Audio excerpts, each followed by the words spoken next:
random, or they're scheduled? They're scheduled. They're scheduled to a T. They're at your time. That wasn't clear in some of the information I was reading, so that makes it more clear now. Right, and I think that is one of the more confusing features of it. But think about this too, what I would recommend in the product or the project presentation, use that 5 minutes because what you'll find is you won't have time to present. I mean, these guys were talking about all this amazing stuff they do, and what you'll find is you won't have time to brag about all that stuff. So you want to get the major points across and then plant those seeds that the judges will go, I want to know more about that, and then make them use their 10-minute time for you to be able to talk about. Because you can almost plan ahead for what types of questions the judges are going to ask. I can clarify scheduling a little bit. There's a person in Tucson, his name's Craig. He usually designs the schedules, and they're kind of set up so that there is no conflict. But if something goes wrong and there's, someone goes over, that can cause a chain reaction of teams not being able to, do the presentation. So, like they're suggesting, you might want to make sure that if you're presenting anything, get the important things out first. Because if it comes down to it, it won't be the judges that will be pushing the students to go to the next the event that they have to go to or next judging. It'll be the people running the tournament. Because the last thing they want to do is fall behind schedule. And there is one other thing.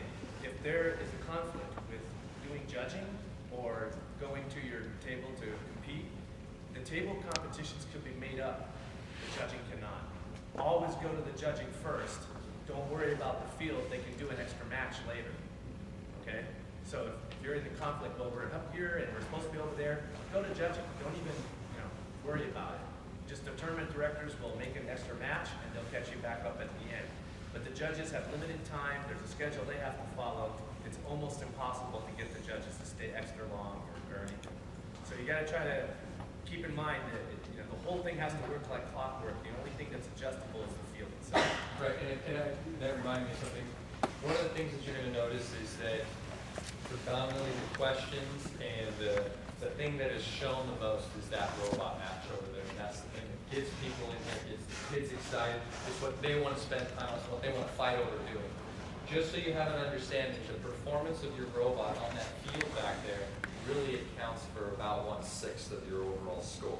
If we're jumping into worrying about placement, which we typically don't, but just so you can have an understanding of what the importance is sometimes. It is also, the robot score is a combined between how it actually performs and then the judging session that they go and then look at this stuff.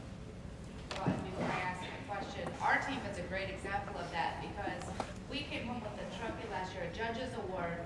We didn't accomplish one single challenge successfully, but because we did all the rest of the process, it really pushed us up. So my question though is, one thing I wasn't clear about last year, do you need to bring printouts of your programs for the programming portion? Okay, documentation. I wanted to bring this up before. I actually had the privilege of judging Block of Ages twice last year, first at the regional and then at the state competition. One thing judges love is documentation, especially programming, because when you guys come in the room, at least when I would judge or with other people, we'd like to either take the programmers aside or talk just about programming for a couple minutes, and we want to see the code, whether it's on a laptop or printout. We prefer printouts because it's easier for the kids to take the papers, put them apart, show us basically the flow of their program, the thinking process. Usually there's a lot of comments. There's commenting in the code. There's also some documentation. It's like, we changed this a little bit so it would go farther here, or so we could reach this part of the board. And we've found just over the past few years that it's made it a lot easier to have actual physical printouts of the code. And that's part about teaching your students the engineering design process, because your robot judges will primarily be engineers, and if you're a teacher, you understand we always don't look eye to eye. But what we're doing is we're trying to teach them that kind of mindset, so that's really important. But printing them out is such a pain in the butt, especially with my stuff. So there are some tricks to that, so we can talk about that. So it would be best to, how many judges in the room doing the robotics part? Usually for the robotics part, there's 3 judges, Okay. sometimes 2, depending on how many groups So there we are. make, if we want to get on the good gracious of the good side of the judges, we bring 2 copies for each individually with their name personalized. Bucket of chocolate. I would say, I think 2 copies is a good idea, but 1 to give to the judges and 1 to keep for yourself at your booth, for your own team reference. I mean, we only need 1. We'll look at it and we might even give it back at the end.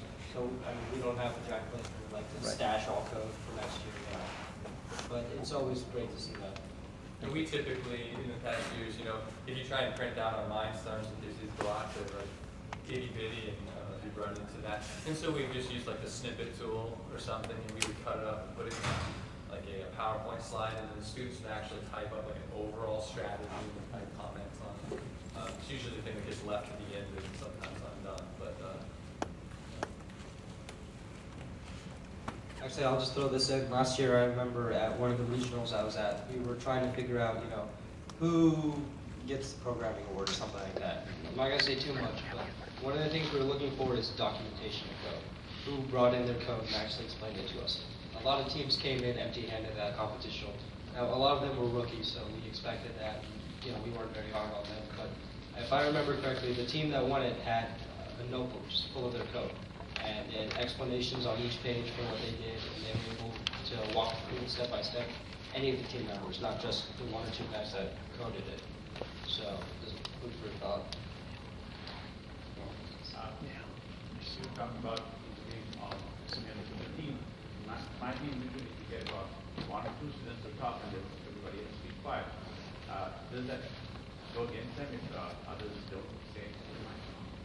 So what we try to do is get them all to talk. So we might go over and call someone out and say, so what do you think? What was your favorite mission on the board? Or what did you do? Did you program? Did you enjoy it? Did you build?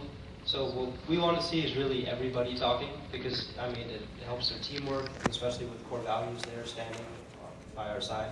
They want to see that. So we try our best to try and involve everybody, even if they're a little shy. I mean, if they really don't want to, we won't push it. But we'd like to see involvement from everybody on the team. But I think it also then comes back to, and a couple weeks ago I was talking, I am willing to make that sacrifice because I'm going to have a dedicated programming team, dedicated robot team, and dedicated innovation engineering design team. And they will communicate, we'll work together most of the time. But they're definitely, I have an assistant coach who's going to work with one section, I'm going to work with another. And to me, that seems very authentic. You know, you have an engineering project and you split up into sub-teams, and I'm willing, for the sake of the educational aspect of not only being able to communicate what each other's doing and having, you know, at least some understanding,